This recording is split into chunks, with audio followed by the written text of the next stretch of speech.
Hi friends, ఈరోజు మనం చూడబోయే వీడియోలో దేవతలకు అధిపతి అయిన ఇంద్రుడి గురించి మీకు తెలియని కొన్ని విషయాలను ఇప్పుడు తెలుసుకుందాం. ఇంద్రుడు అనేది ఒక వ్యక్తి పేరు కాదు.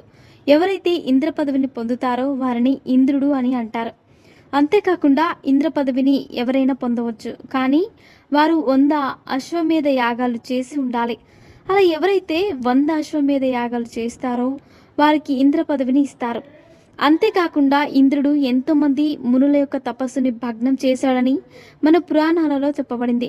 కానీ ఇంద్రుడు అలా చేయడానికి గల కారణం ఏమిటంటే, మునులు వారి యొక్క ఇంద్రియాలు నిగ్రహంగా ఉంచుకోవాలనే ఉద్దేశంతో ఇంద్రుడు మునుల యొక్క తపస్సుకు భగ్నం చేయడానికి తన దగ్గర ఉండే అప్సరసలను పంపించేవాడు. అలా మునులు తమ తపస్సు చేయడం ఆపేసి అప్సరసలపై మోహంతో వారితో కలిసి జీవించిన తర్వాత వారు చేసిన తప్పును తెలుసుకొని మళ్ళీ అటువంటి తప్పులు చేయకుండా తపస్సు చేయడంలో నిమగ్నమయ్యేవారు.